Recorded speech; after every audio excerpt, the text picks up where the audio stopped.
So I finally got my hands on one of these. This is a Tone Master Super Reverb, essentially a digital version of the original tube-powered Super Reverb made back in the 1960s.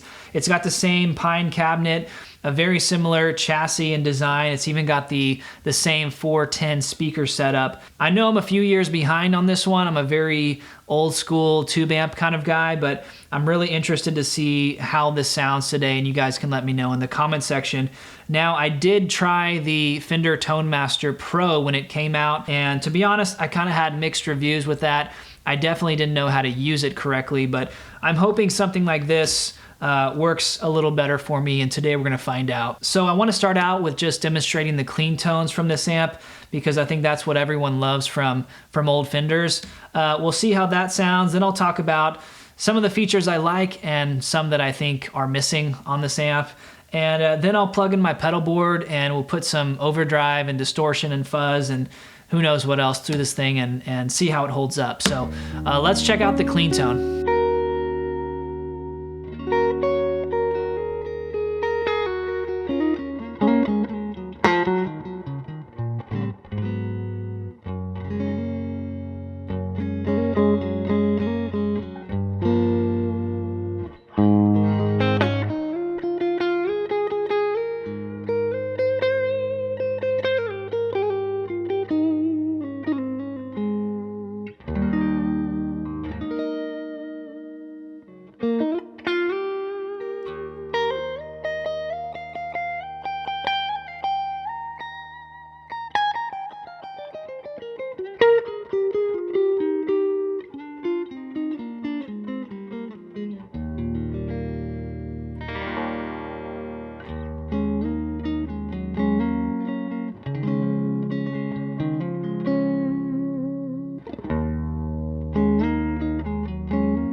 So I have to say, I think the clean tone sounds pretty good. I mean, it is a digital version, perhaps, but it does sound closer to a Super Reverb coming out of a 410 speaker setup. Of course, I think it's just impossible to make it sound and interact just like a tube amp, and maybe there's, you know, some EQ or some compression that it's lacking. I do want to say I like the fact that Fender added an XLR output on the back, and you've got a volume control as well as 2 amp sims in the back, or impulse responses. From what I've heard, that sounds really good, and that's a very useful tool in today's world at live shows. It also has an attenuator switch on the back, which I'm not really going to get into. You can probably do some research on that and see how it sounds. I'm not a guy who ever uses an attenuator just for the tone of it, but I do think Fender missed an opportunity to add some other features.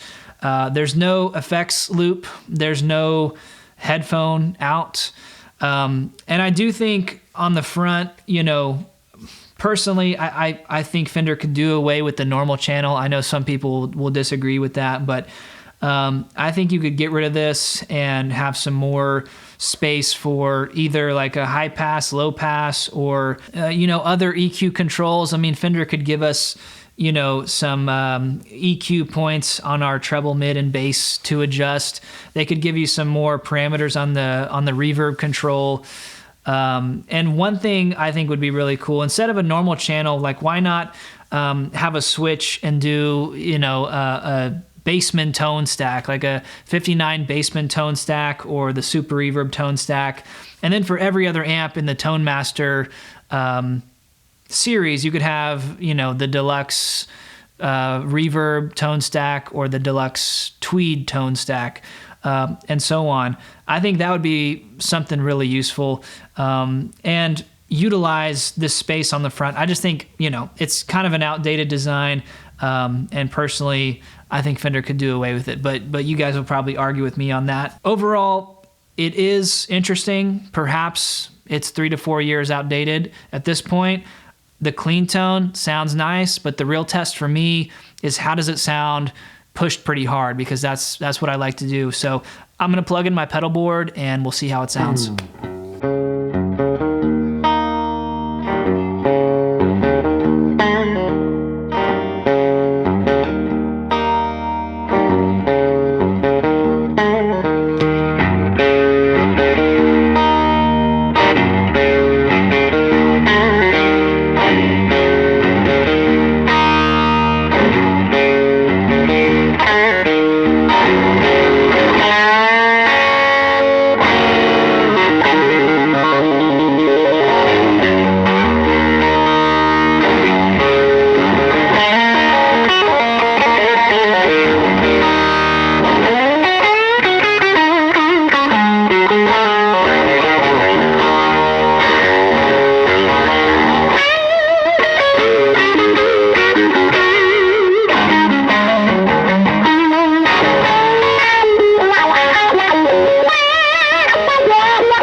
Feel like it's missing a little bit of sustain. There's really not as much microphonic feedback going on like with a tube amp, it seems. It's got some sustain, but usually with a tube amp turned up to this volume, you're gonna have some kind of crazy feedback and microphonics going on. Not really getting that, but it holds up pretty well, honestly. There were some moments where it felt really sharp, like this digital harshness. But, you know. All right, guys, thank you so much for watching today. Hope you enjoyed the video, and please leave a comment down below your thoughts on how this Tone Master Super Reverb sounds. And if you watch my other videos, you probably have an idea of how my original Super Reverb sounds, so it'll be interesting to see what you guys think. To me, and I've said this many times, the real difference is turned up and overdriven sounds. It's just the magic that happens with volume and tube amps. It's hard to explain unless you've really played amps like that, but I think that's where it kind of naturally falls off and doesn't have as much of that sweet overdriven sound. But considering it weighs 36 pounds, it has an XLR out, it's a very usable design in today's world. I don't know if I'd use it at a show. Certainly wouldn't use it for recording if I had access to the real deal, but I think it has its place.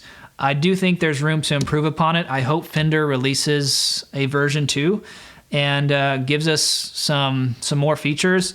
I also hope Fender releases some different options, whether it's like head cabinets of the Tone Master or reissue amps, or I don't know, but Fender is trying to do different stuff, cool stuff. So I'm just enjoying trying something new. I don't want to be beholden to vintage gear, even though at the end of the day, I may just always go back to that. But it's fun trying new stuff and showing it to you guys here on YouTube. So leave a comment down below if you enjoy these kinds of videos. Please consider subscribing to the YouTube channel. You can check out some of my other videos on amps like this, or old vintage Fender and Gibson stuff. You can also check out my new record. It's available anywhere you stream or download music. You can buy it at matthewscott.org.